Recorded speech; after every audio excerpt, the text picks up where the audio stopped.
கொடையாக பெற்றீர்கள், கொடையாக வழங்குங்கள். இது இயேசு கிறிஸ்துவுக்குள் பிரியமான என் சகோதர சகோதரிகளே, இந்த நிமிட நச்சரிக்கை இயேசுவின் நாமத்தில் நான் உங்களை அன்போடு அழைக்கிறேன். கொடையாக பெற்றீர்கள், கொடையாக வழங்குவீர்கள். இலவசமாய் பெற்றீர்கள், இலவசமாய் கொடுங்கள்.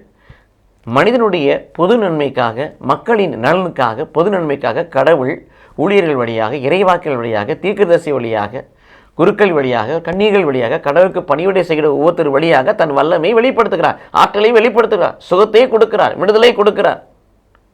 ஆனால் இதற்கான மகிமை கடவுளுக்கு சென்று சேர வேண்டும். அந்த மகிமையை நாம் பெற்றுக்கொள்வோம் என்று சொன்னால், அந்த மகிமையை நாம் எடுத்துக்கொள்வோம், அந்த புகழ்ச்சியை நாம் எடுத்துக்கொள்வோம், அந்த பெருமையை நாம் எடுத்துக்கொள்வோம். அதை காசாக்குவதும் வியாபாரமாக்குவதும் விளம்பரம் தேடுவதுமாக இருக்கும் என்று சொன்னால், இலவசமாய் பெற்றதை இலவசமாய் கொடுக்காதபடி நாம் விற்பனைக்கு ஆண்டுடைய வல்லமையை பயன்படுத்துகிறோம் அர்த்தம். ஆகவே கடவுள் நம்மை ஊழியக்காரராக இந்த பூமியில் படைத்திருக்கிறார்.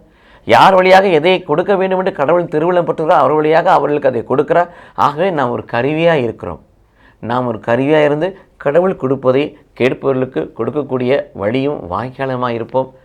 நாம் தியானித்தது போல எந்த ஒரு அந்த இலவசமாய் கொடுத்து எந்த ஒரு நன்மையும் மனிதத்தில் பெற்றுக்கொள்ளாதபடி, மாறாக கடவுளை மகிமைப்படுத்துகிற மகனாக மகளா, இது கடவுளால் உண்டானது சொல்லி கடவுளை மகிமைப்படுத்தக்கூடிய மகனாக மகளாக மாறுவோம்.